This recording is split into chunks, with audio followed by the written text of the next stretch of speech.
Alright guys, in today's video, I bust out something a little bit out of my comfort zone, and I do a design that is definitely out of my regular style. I'm working on this kind of thing right here. It's kind of a font that I may or may not have seen and stolen from someone else or something else, maybe some online font or whatever, just scrolling through. But I was just like, yo, that one looks fancy. You've seen fancy stuff like this before, but I'm not a very fancy guy, and I wanted to try something a little bit more kind of like calligraphy esque, a little bit different from the bubble styles or whatever that I usually do. Let's get right into it. Alright, so here we are getting into it. I was live streaming on, Autodesk Sketchbook. And just kind of starting out with redrawing all the letters digitally from the little piece of notebook paper that I had roughly sketched them out on. And, starting out, everything always looks like doo-doo, but then you make it better. So this is like my least favorite part, starting out, because it always looks bad. But I was lucky to have my follower Jamie show up pretty quickly to like hang out during the whole thing, which is nice. I always like talking to people during working or whatever I'm doing. I don't really like silence very much, so it was nice to have someone there to talk to the whole time. And they were there for pretty much the whole thing, so it was pretty cool. And then this kind of style is like, kind of like a fancy calligraphic style that I'm not really too familiar with. Most of the time I just do like bubble stuff, and this is some pretty fancy line work compared to what I usually work on or work with. So there was a lot of going back and kind of changing the shape of things. And the editing process here of sharpening all the points and fixing all the straight lines, that took a while, but it starts to really look good now, as opposed to the beginning when you're just slopping ink on there. The refining is when you start to finally feel like good about it. You can make all your lines much straighter, your curves, the right kind of curviness. And it can really help get your lines to be the thickness that you want and whatnot. And just kind of adding and taking away a little bit at a time.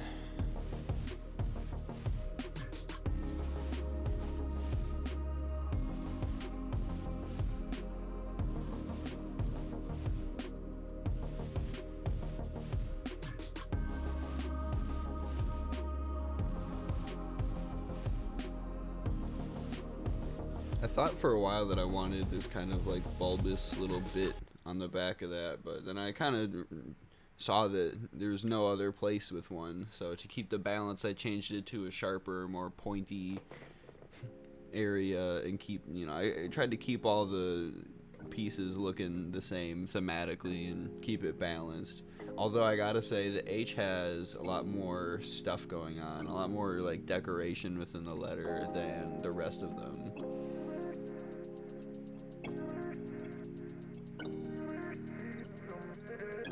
You can only do so much to keep the balance.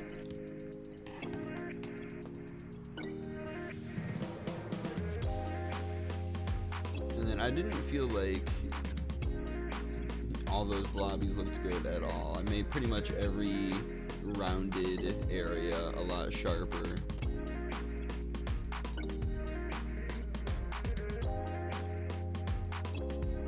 Even here where I had rounded edges, rounded corners, I sharpened them up a little bit. It really was starting to come together here.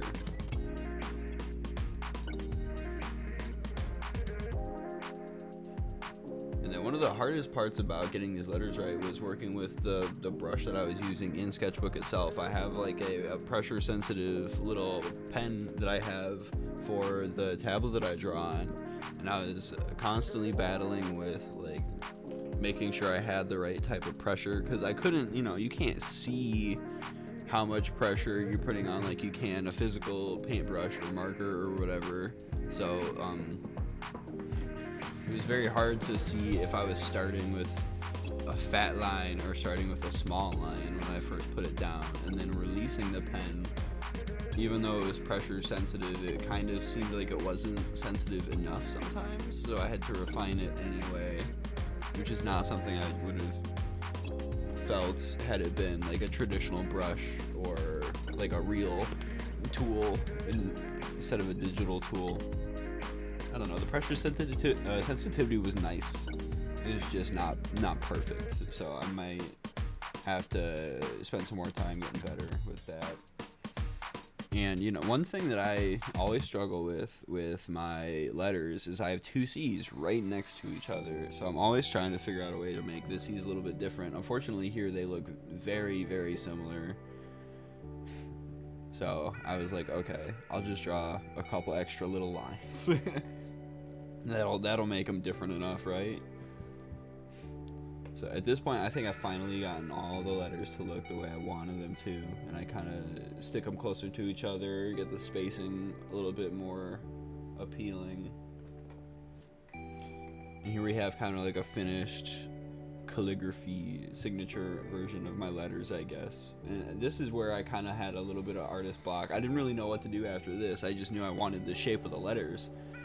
So I thought for a while on what to do next, especially for the colors. I knew I wanted this to be colorful. I don't really do black and white or, you know, just black lines. There's got to be at least a background or something. So I added a shadow just, you know, to kind of get going, get doing on something. I was having quite a bit of a struggle trying to figure out what to do with these letters here. And I eventually decided on doing a little bit of a color fade on the inside of these letters, and that looks pretty good. A little blue to purple. And I kind of liked that, and then I was thinking I do like the idea of having kind of multiple color fades within the letters. I was kind of working with how I would achieve that, and one thing I remembered was I like the kind of subtractive method that I'm doing here of like taking some of the color out but leaving some of it, and it kind of makes shapes within the letters.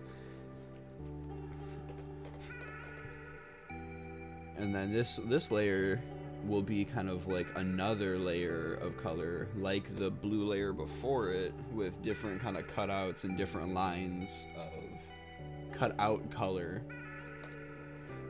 Give it a more interesting look, and I figured once these go together, they'll make something even more interesting than themselves, you know, just separately. So I had about 3 different layers of color fading on the letters themselves with different styles of kind of like taking away the color, kind of erasing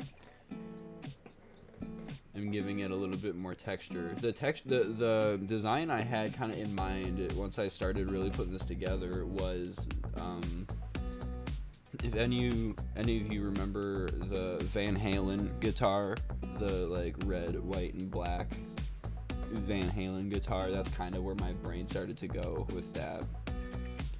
And then after I got the letters kind of colored up, I wanted to get a background color in there, a background fade, and this kind of encompassed, you know, a little bit of everything, red to blue. Kind of cohesive color fade. And then I added a little bit of a color block on the side of each of the letters so you could see them, make them a little bit more 3D. And at first I thought I would just do a solid color for that block for each letter, but that was not appealing to me, so I put another fade there, but I made it way more pastel since the face of each of these letters is so vivid and vibrant. And then instead of a black background behind each of these colors, each of these kind of like stripy color layers, I didn't want it to be black. I made it a light green instead. And that kind of completed the letters. I moved on to just working on the background. The fade is nice, but I needed something else. So I was trying with different brush textures for a while to see if I could find something I liked. And then I noticed that this was kind of like a light brush with multiple dots, and it kind of blended in pretty well. You could brush it away and it would fade a little bit or blend in a little easier. So I put on a light layer of like specks and dots and splotches of varying blues and reds and yellows. I even made like a shower of, particles or sparks or dots or whatever to go on there, and I thought that looked pretty good. A nice little texture there. And then I thought, this looked pretty good. This looks pretty nice, but I had an idea to add even more to it. I was like, what if I take the same idea from the inside of the letters and I apply that to the whole thing? So I saved the whole thing as an image and brought it as itself onto the project as a new layer. And then I pretty much did the same thing that I did to the letters themselves, where I took the eraser tool and erased large chunks to get shapes that I liked. And it took a while to get a seemingly random orientation that I liked a lot.